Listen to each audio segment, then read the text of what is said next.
What up, y'all? It's your man, Abuamerican. It's been a minute. Like always disappear on you guys. And then I pop back up. Uh, but I popped back up for a reason. I got an email. And so, yeah, I want to go over this email. This email came to me through my website. I now have my website up and running. Abuamerican.com. You can go over there, check it out. It technically was supposed to be like a soft launch, unannounced, but since it's up and running and I'm writing articles and I'm posting it on Twitter, I guess I can go ahead and announce it now. My website's live, Abuamerican.com. Go over there, check on it. You can do video requests on there. Yes, I am charging for video requests. You know, you can contact me through the live chat. Got that from Tate. I ain't gonna lie, I stole that from him. You know, you can get on my email list there. It's on the starter page. And a few other things. I'll be expanding over time as I have time. And as time, you know, allows. But right now I'm doing it all myself. So bear with me while this slowly builds up. Inshallah. Anyway, got an email through my website from a young man. Says he doesn't mind me using his name. His name is Ahmad. I'm not going to get into his last name. Ahmad apparently is living in the UK. And I think Ahmad, I'm not sure if you're watching this. I'm not sure if English is your first language. But you got some serious grammar issues here, bro. Barakallahu feek, may Allah increase you and reward you. I mean, maybe you want to proofread stuff before you send it to me, guys. If you email me with like these video stuff, you guys got to proofread this stuff, because sometimes trying to figure out what's going on and what you're trying to say is guesswork. Some of this I'm gonna have to skip over it. Some of it's guesswork. So let's get into this anyway. So the brother says, Assalamu alaikum akhi. Wa alaikum assalam wa rahmatullahi wa barakatuh. Ya akhi Ahmed. I was listening to your podcast with Nabil, Cat and Mouse Chase, while on the motorway back to home, when you said the things that should be said while referring back to our Islamic foundation. I was shouting loudly alone in my car, may Allah bless you, repeatedly with great joy. And may Allah bless you. Ameen. Jazakallah khair. That was actually a very good podcast, man. That was like, you know, that just turned out really good. It was really good. It was real organic. You know, me and Nabil just sort of vibed off that one. We just sort of bang, shot right through it, you know. That was a good one, man. That was a good one. A lot of stuff came out of that for me that I haven't even announced here yet. Some of this stuff I'm going to announce later on that's come about from it. Maybe August, September-ish. I'll give you some news about this stuff that came from that. I'm still getting stuff, you know, from that podcast to this day. But anyway, moving on. He goes on to say, I've been worried for some time that some sellout Muslims will take the public stage with the red pill and try and distort the Islamic tradition. You know, the things like this, I don't think we have to really worry about that. I don't think there's going to be too many red pill sellouts in the Islamic world, because we've already seen how they're trying to shut it down as an ideology or as a sub-ideology to Islam. Of course, we put Islam here and we put red pill here. The red pill, even though I don't consider myself red pill anymore, but the red pill in terms of the ideology, in terms of like, you know, understanding human behavior, it is subservient to Islam for us. So the thing is this, you hear about the right, you know, the bro right in Islam, and you know they try and really crap on red pill ideology and Muslims as if the two can't go together. And it's not like feminism, where feminism, they use it and it overrides Islam, and then this is why we call feminism the gateway drug to kufr, to disbelief. You know, it's not the same way. You know, it doesn't work that way with red pill. But the point is, it's not popular. The red pill is not popular amongst Muslims. And so when you say you're red pill, or you say you're reading red pill ideology as a Muslim, what happens is people get really, like, you know, hostile towards you. And so since that exists and people want fame and people want, like, you know, to be a big name, no one's going to try and use it, because it's uncomfortable truths. They are truths, and you know, they always say, you know, truth hurts, truth is ugly, truth is nasty medicine, and everything they say about the truth, which is true, that people don't like the truth. People like pleasant lies. They like, you know, they don't like uncomfortable truths. So I don't think we have to worry about that. That's my humble opinion. That's why there's no real Muslims in the red pill. Not when I say real Muslims, there's not really a whole lot of Muslims in that. You find a lot of people who are listening to it and looking for it, but no one's out actually teaching it or whatever else. There's not many Muslims doing it. I think there's only like two who identify the idea, or not identify, but recognize and acknowledge red pill ideology, and that would be me and Nabil. I mean, who else is doing it? So, yeah, nobody else is doing it. So, I don't think you have to worry about sellout Muslims in this. This is my humble opinion. But let us continue. Now, it's 5 minutes already. I came across The Rational Male about a year ago and read the book. Good stuff. Obviously, when marriage, uh, when marriage sittings were not working out, and I was frustrated and clueless, I searched for male and female relationships dynamics slash uh, physiology. I think you mean psychology. There, there are many events in the Sunnah that portray the idea of the alpha male red pill. Even to some extent, Allah subhanahu wa ta'ala addresses this to the Prophet Muhammad, peace be upon him. I like to see this example that you're talking about right here. But yeah, I mean, there's a lot of overlap in terms of red pill ideology and Islam. And red pills, of course, again, we're saying is being subservient to Islam in this, where, we're looking at, real masculinity, true femininity. These were people who were living in times that absolutely required it. Now we're living in times of excess and times of ease. It's a little bit different. And we're going to get into that in here. Not that it's really different. The religion doesn't change, but the times have changed. You have been on this journey longer than I have. I am only in my late 20s. I'm pausing here because I'm fixing the grammar. I respect your experience and knowledge. I hope you can keep in touch and share with pieces of knowledge. I guess share your knowledge. Okay. So he goes on and continues, says, I'm based in the UK. As per the usual, I am a working professional, making a good salary, practicing to a good level that Allah blessed me with. But it is very, very difficult for brothers that I know to get married. What is your advice for marrying back home where I have a larger pool of women to choose from, and I am the rarity the woman there look for. Oh, and I am the rarity that the women there look for. MashaAllah, bro. It has its disadvantages and advantages. An example, the girl not speaking the language and aware of the culture, and hence will be more difficult to be a practical mother in the West. I'm looking forward to hearing from you. And then some other information that's actually not to be broadcast here. So, let's go back up. I'm based in the UK. I'm working as a professional, good salary, practicing to a good level. It's very, very difficult for brothers that I know to get married. Here's the thing, man. I don't understand why you brothers in the UK aren't killing it, man. I mean, the UK brothers and sisters hate me with a passion, and I'm killing it over in the UK. I don't know why you guys aren't killing it. You guys are making good money. You guys, look, if you're in moderate shape, making half decent money, there's no reason why you shouldn't be, killing it with the sisters in the UK like I am. It doesn't make sense at all. And I'll tell you, I think I know why you guys are having problems. And you're going about it because it sounds like, you're from an old country, maybe Pakistan, India, something. I don't know. I'm guessing here, Bangladesh. You're using the same model that your father used to get married to your mother. And that's your reproductive model, your parents, which is fair enough, which is good. It's a successful one. But you seem to forget, or you haven't noticed, that the times have changed. And we talked about this in my older videos when we talked about how the what's it called?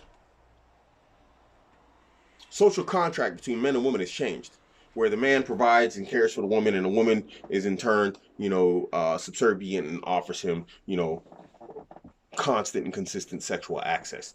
Look, sisters in the UK in specific, not just in specific, but since we're talking about you, they don't really need men in the same way that our parents did or our grandparents.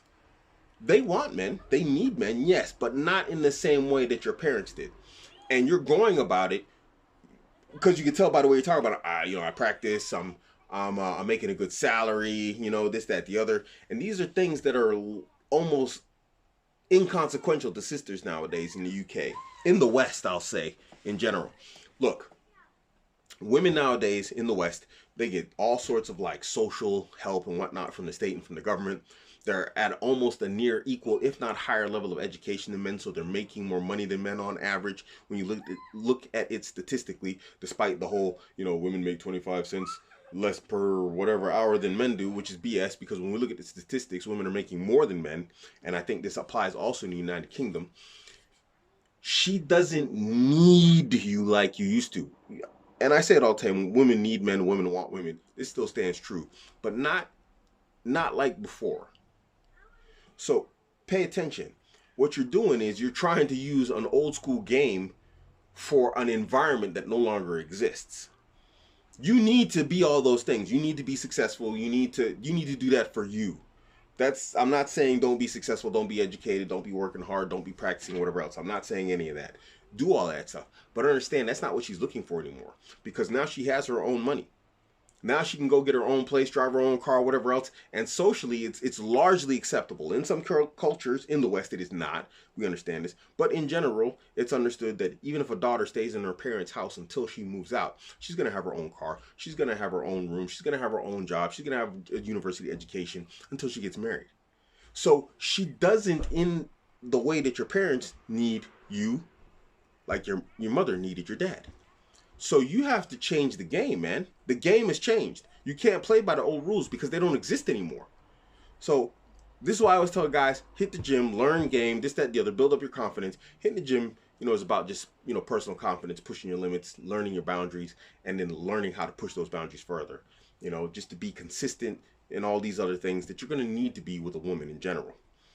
So, change the game. Don't try and play that old school game. It doesn't work anymore. Because the sister you approach is probably going to make about as much money as you do, if not more. And she's not going to want to quit her job. Unless you find those few fairy tale Cinderella complex sisters out there that want to be stay-at-home wives. But usually you find that those sisters are the ones that got burnt out from their careers years down the road. She's going to be older than you want her to be. So now you got to be Mr. Prince Charming riding and playing on her Cinderella complex. Because that's the game nowadays, unfortunately. And sisters will deny this.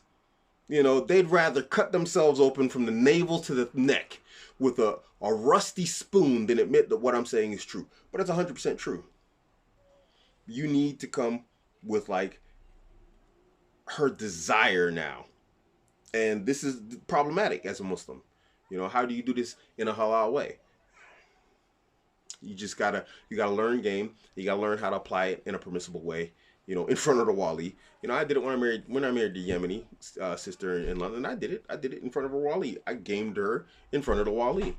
We were in a WhatsApp group, and when I spoke to her, I didn't speak to her separate outside of WhatsApp group, and I just dropped game right there in front of the wali. I did it in a permissible way, and it worked. Alhamdulillah. The marriage didn't work, but the game did. You got to find a way to do the same thing. Money and all that stuff, my career, my education, it's all inconsequential to somebody who has that also. Unless you're completely balling out of control with some PhD in some crazy field that's going to make you crazy money, that game doesn't work anymore. So you got to find a way to learn game and then apply that to get in the sister you want, or sisters, which of course I say you should be doing. So you brothers out there in the UK, man, y'all brothers, whenever I meet y'all guys, you guys are got everything, man. I'm like, these guys rolling fat cars, good education, talking about they single. I find it really weird. I find it odd. You guys are generally smart, but you ain't figured out the game. That's weird, man. That's weird. It's pretty simple. Women don't need that from you in the West anymore. So about traveling to the old country and getting a sister from there. Now that is, of course, an option. And you say advantages, disadvantages. I don't really see a disadvantage other than you need to change your mindset. Women are women, And if you go with a weird mindset from here that's not getting you women, going there and getting a woman is just going to lead you to have a miserable marriage. Now, of course, there's a higher percentage chance that it's going to work out, but it's probably going to be miserable also. In terms of her not speaking language, it's probably a positive as opposed to a negative. Because when she comes here, what is she going to run into? She's going to run into a bunch of feminist-minded sisters, because I'd say nearly 100% of all sisters in the UK are feminist-minded women, unless they've made a conscious choice to not be feminist. And even then, when you talk to them or you see these sisters who are anti-feminist and they make that a clear stance, they still have feminist ideology and behaviors with them because they grew up in that environment and they've absorbed it. It's become a part of their character and personality. So no matter who you run into in the West, they're, in terms of sisters, they are infected with some form of feminism to some level or some degree. It's inescapable. You know, I mean, just say to these anti-feminist sisters that, a woman is not allowed to refuse her husband the bed. This is a hadith. It's a hadith. She's not allowed to do it. It's impermissible to her. It's a major sin for her. Because the angels curse her until the morning if her husband goes to bed angry with her. And the Prophet Muhammad, peace be upon him, gave several examples as to when she's not supposed to refuse him.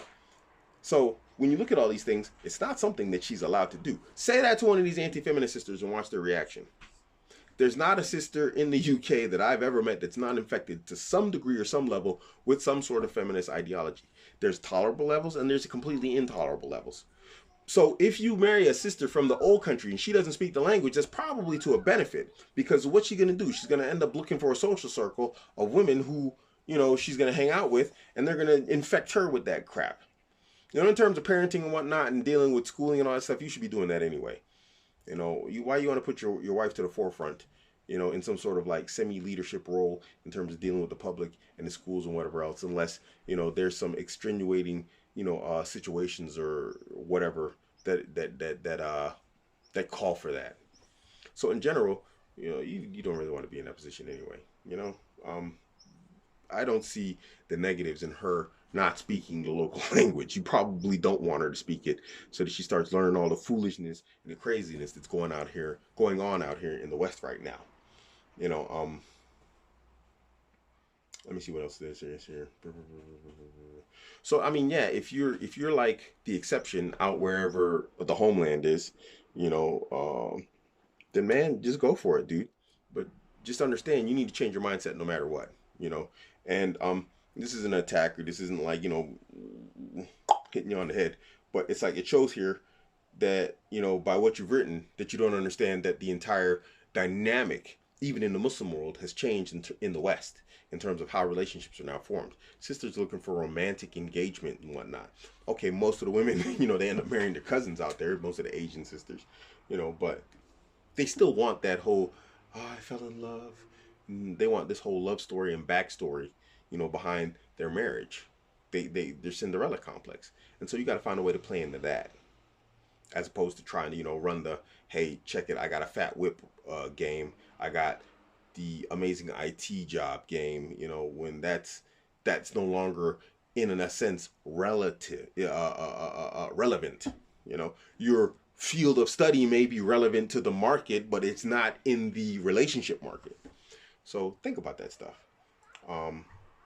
And marrying from the old country and whatnot, it's probably best to keep her there or move there. Make yourself location independent if that's possible. If not, bring her out and don't encourage her to learn a language. What's the benefit? What's the benefit? What's she gonna learn out here in the West? It's a mess, bro. It's probably best that she knows less. And that's not a matter of keeping her oppressed, keeping her under your thumb, keeping her, whatever else that the feminist-minded sisters are going to try and say, oh, you're oppressing her by not letting her learn the language and therefore learn her rights that she's right, whatever. And all these rights have nothing to do with Islam. They have everything to do with secular law, which we're not really interested in. Let's just be honest, Mish Faida, no benefit, man. No benefit. So think about that stuff. Let me know if I missed anything, bro. This is your man, Abuamerican. Catch me on Instagram, Twitter, Facebook, and on the web at www.abuamerican.com. All at Abuamerican. I'm out. Who wants to fight? Aha. I'm only taking the brave. I'm not taking the scary. I'm not taking no girls. Are you ready to fight? Yes.